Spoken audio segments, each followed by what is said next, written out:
네, 다음으로는 어떤 진로에 대한 얘기인데 사실 정해져 있는 어떻게 보면 학과들이잖아요. 뭐 간호사, 치의생사, 물리치료사, 응급구조사 이렇게 정해져 있는데 병원을 제외하고도 다른 진로가 좀 있을 수 있잖아요. 그런 창업도 것들이 하시고. 네, 어떻게 있는지 한번 좀 듣고 싶거든요.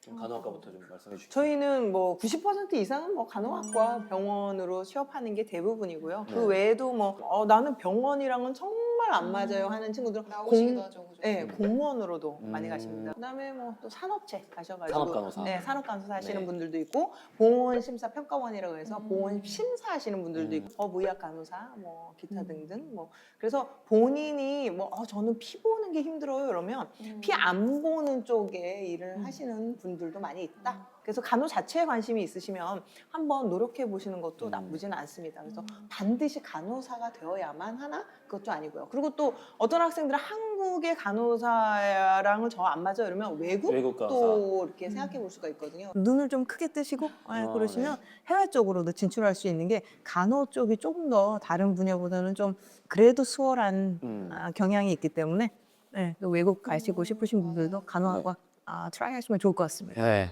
물리치료학과 같은 경우에는 또 네, 또 다른 길이 있나요? 저희도 비슷하긴 한데 예전에는 저희도 뭐 8, 90% 병원 취업을 가능하니까 이제 많이 가시고 이제 나머지 분들 이제 뭐 센터로 가시던지 그다음에 저희는 투잡도 많이 해요. 그러니까 병원에서 오케이를 하면 야간 근무라는 개념이 별로 없기 때문에 왜냐면 환강 관련 뭐 센터라든지 뭐 필라테스라든지 뭐 또 물리치료 사면서 이제 지도를 해주시니까 더 인기가 좀 많잖아요. 그래서 그런 쪽도 많이 있고 최근에는 또 뭐 AI나 디지털 치료 뭐 이런 것들이 많이 이슈가 되면서 그런 AI나 헬스케어 관련 뭐 앱 개발이라든지 뭐 예방 기술 관련해서 이제 기업 쪽으로 가시는 이제 핵심 인력으로 가시는 경우도 있고 재활 예방 이런 단어들이 다 이제 저희 과랑 밀접한 연결이 있기 때문에 그냥 뭐 예방 관련 시제품이라던가 예를 들어 베개라든지 아니면 뭐 운동기구라든지 이런 것들이 다 저희가 이제 뭐 운동 프로토콜 같은 걸 개발해서 뭐 배포하고 이런 걸 배우고 있기 때문에 이제 그런 걸로 사업화를 할 수가 있어요.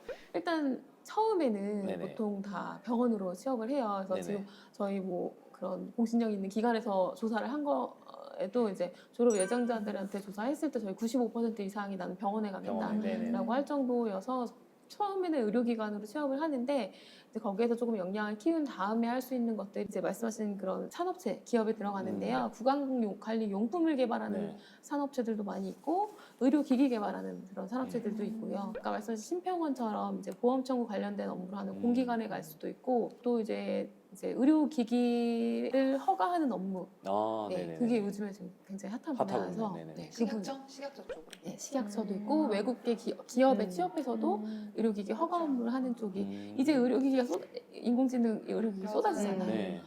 응급구조사 같은 경우는 또 어떤가요? 네. 저희는 사실 응급 상황이 발생할 수 있는 모든 곳에는 다 배치가 되어 있다고 보시면 되고요. 응급실에도 많이 있고 그리고 또 구급대원을 대부분 희망하는 응급구조사 직업으로서 가지고 있습니다. 그리고 또 해양경찰 많이 있고 해양경찰 많이 있고요. 산업체 응급구조사도 많이 뽑고 있어요.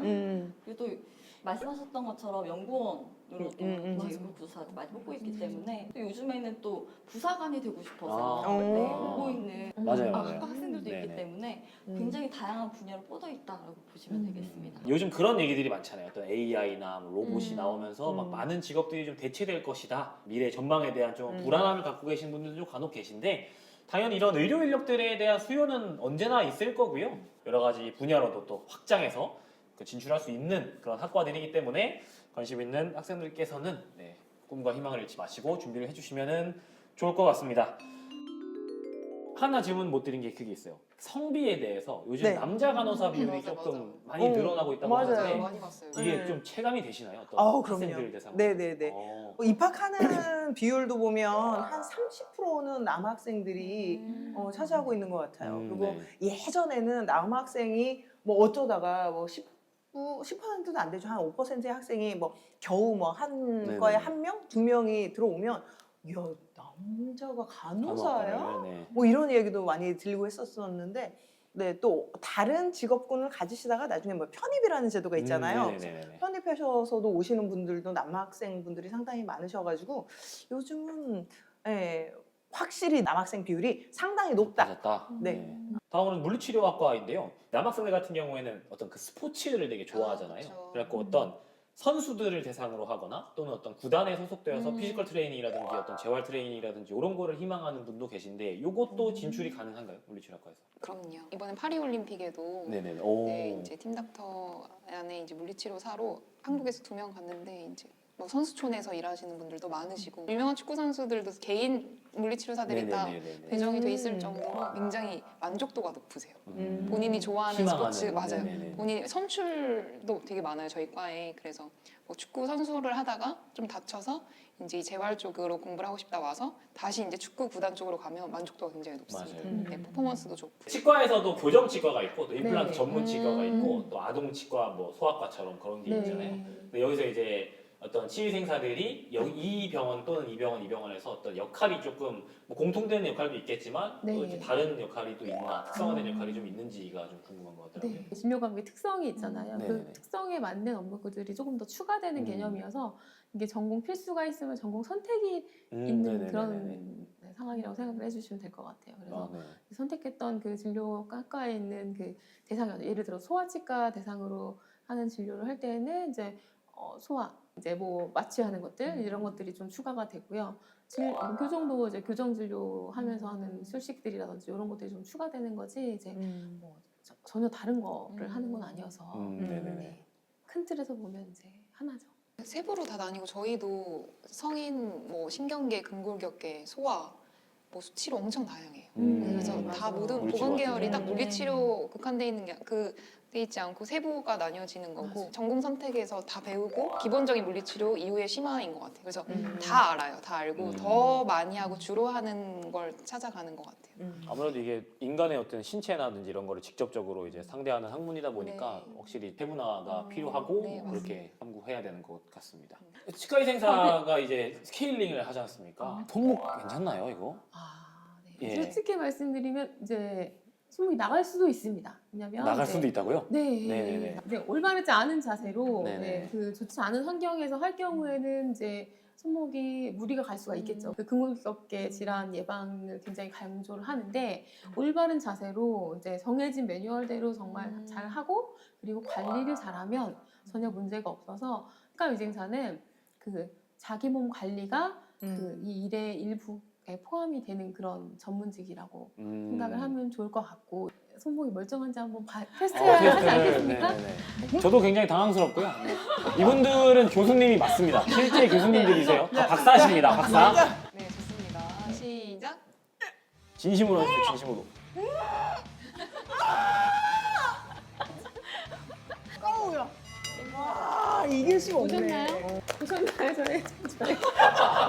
저희 다음으로 이제 응급구조학과인데 어떻게 보면은 체력도 굉장히 많이 필요한 직업일 것 같은데 맞나요, 응급구조사가? 네, 저희는 이제 항상 응급 상황은 긴박한 상황이다 보니까 네. 어떤 상황이 발생할지 모르잖아요. 그래서 체력은 항상 필수 요소 중에 한 개라고 생각을 합니다. 체력뿐만 아니라 사실 이 멘탈적인 부분이 굉장히 중요할 것 같은데 왜냐하면 위험한 상황에 처하신 분들이고 어떤 형태로 나타날지 모르는 거기 때문에 어떤 뭐 피가 이렇게 많이 나 있다든지 아니면 또 절단도 몸의 있고. 형태가 조금 뭐 손상돼 있다든지 이런 경우도 좀 있을 것 같은데 관리라든지 이런 게 필요한지 그걸 좀 여쭤보고 싶습니다. 아무래도 이제 처음에 환자를 만나다 보면 뭐 교통사고 현장이나 뭐 외상 네. 환자를 만나다 보면 신체 일부가 절단되어 있다든지 갈기갈기 찢어져 있다든지 이런 좀 처음 보는 구조사들은 그 상황에 좀 스트레스를 받는 그렇죠, 상황들이 네. 발생할 수 있거든요.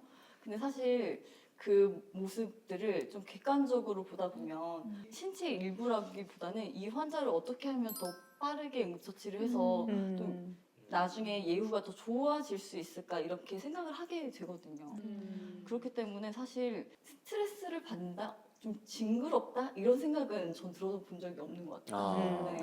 훌륭하시다. 환자 저희 학생들도 마찬가지로 그렇게 좀 징그러운 거 저는 잘 못 본다라고 하는 친구들한테 그 징그러운 장면을 보려고 하지 말고 이 환자한테 어떻게 하면 도움을 줄 수 있는지 생각을 해봐라. 그러면 더 열심히 공부하고 싶어지고 또 그만큼 또 환자한테 도움을 줄 수 있는 방법을 찾게 좀 판단력을 갖게 된다고 얘기를 해주거든요.